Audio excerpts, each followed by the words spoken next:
What exactly is going on here? So this is a really complicated and really fast-moving situation. This was not supposed to be a controversial bill. Everyone was supposed to vote on this and get home for the holidays. But what we have is what started this morning, really, is that Elon Musk and Vivek Ramaswamy, Trump's picks to essentially rein in government spending, are getting an early jump start on their job, basically saying, we don't like this bill. It's filled with a bunch of pork.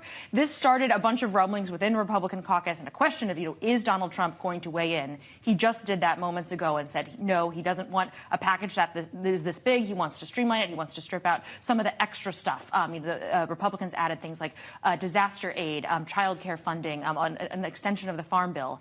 And the thing that he's really asking that is probably going to be the most politically problematic is he also wants to vote on raising the debt ceiling now. Congress was originally slated to do this sometime this summer.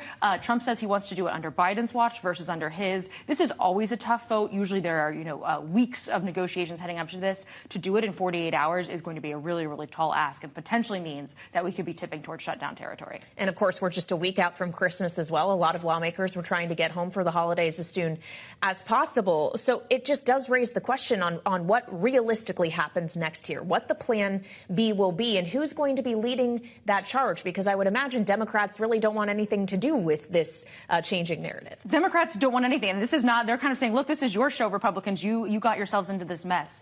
The simplest path forward is to, basically cut back any of the extras that were in that CR, just extend government funding straight, and then, deal with some of the other things like disaster aid next year. That's not simple, but that's sort of the easiest vote for members to take. But Trump generally gets his way in some of these fights. Not always, but frequently he does. So if they are going to vote on the debt ceiling, if you have people like Elon Musk egging people on, we could end up in a situation where Friday night lawmakers are still not going home and, there's a shutdown, really, causing a lot of drama going into Christmas week. And just quickly, Laura, come January 3rd, what does this do to Speaker Johnson's odds of staying Speaker Johnson? Calls into a lot of questions. This is the same thing that, ousted his predecessor, Kevin McCarthy, fights over spending bills, the deals cut with Democrats.